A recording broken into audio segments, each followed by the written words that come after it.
Thank you, darling. It's interesting how the truth can sometimes seem, might malleable, depending upon your point of view. Like how those dime novels make you out to be something you're not? Jack, don't be starting trouble. No, he's right. They do tend to exaggerate. Did they exaggerate your part in taking down the Daltons? Well, I was there in the flesh, boy, so I saw what happened firsthand.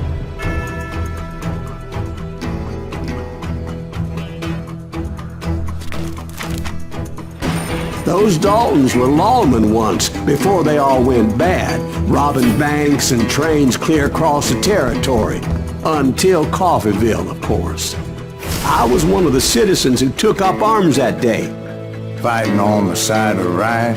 I did my best, sir. We all did.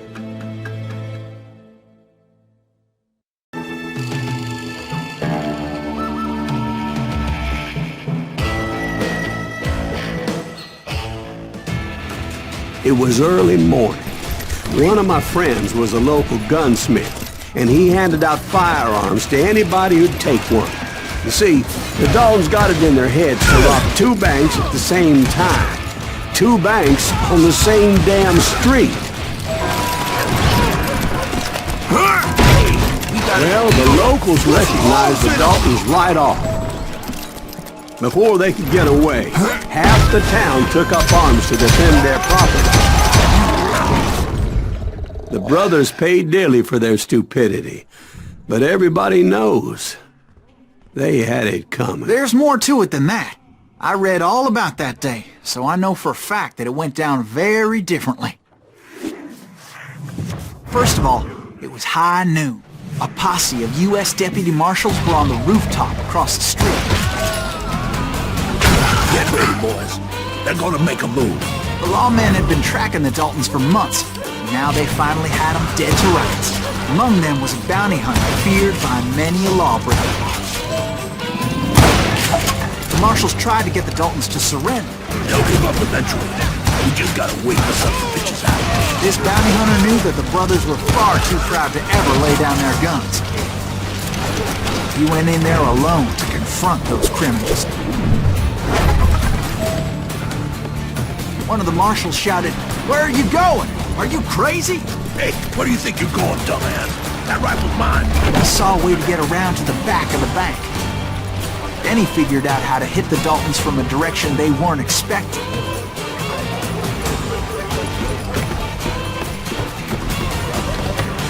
A moment later, he was climbing up a steep ladder, laughing at danger as he did. It was brave men like him who risked their lives to tame this wild country.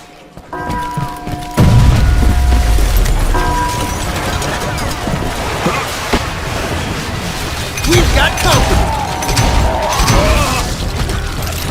Heroic men like him, who did what other men couldn't or wouldn't to make this country free. Bitch!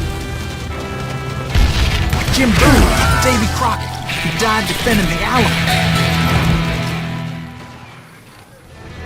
Get out here! Now you're really pissing me off!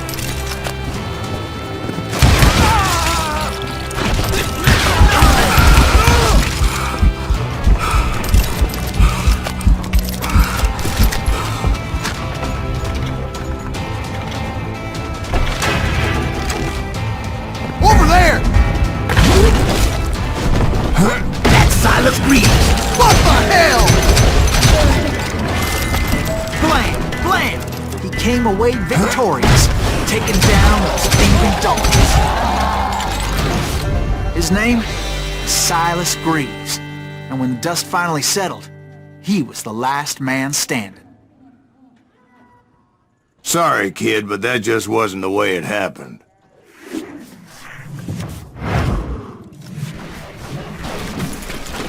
It was early evening, not high noon. The Daltons blew up a safe, and were all set to hightail it out of there. Those pathetic deputies surrounding the bank were dropping like flies. I'm ending you!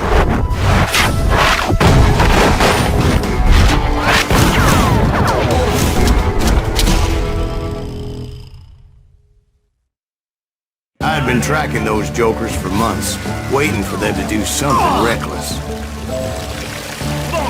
Finally, they did. Those stupid bastards decided to rob 2 banks at the same time in the same town where everybody knew them. But they still had friends in Coffeyville.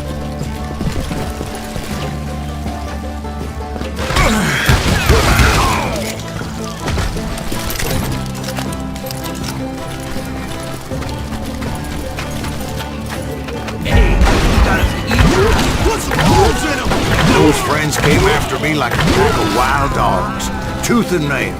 They were coming at me from all directions.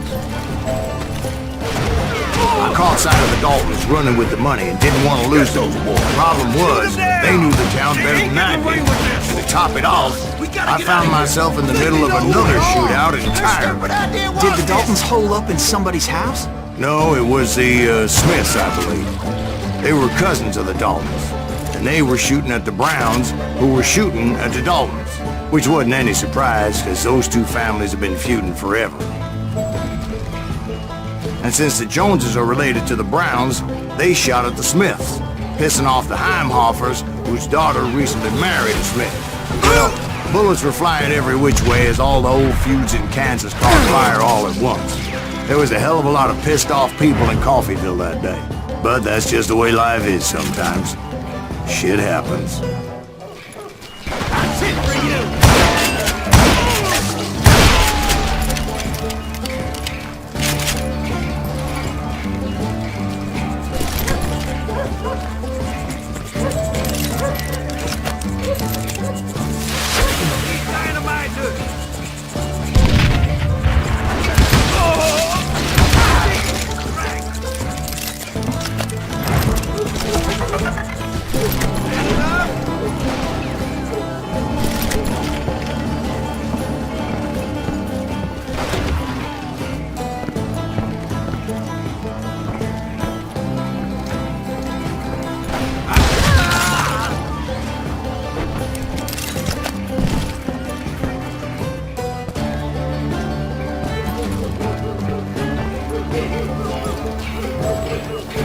The Dalton boys knew I would never give up. Those Daltons weren't the sharpest knives in the drawer, but they always stood together. They set a trap to slow me down and allow at least 2 of them to escape. The 3rd brother stayed behind to plant me, just in case that trap of theirs didn't work.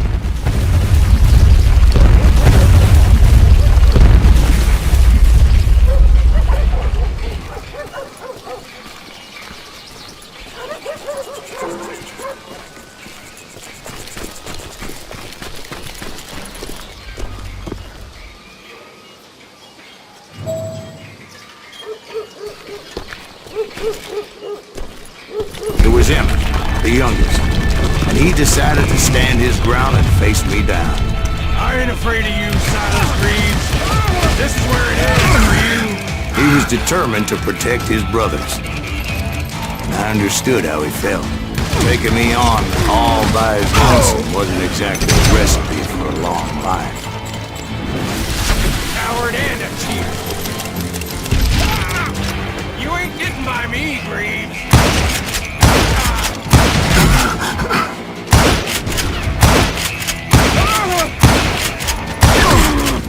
I'll blow your damn head clean off!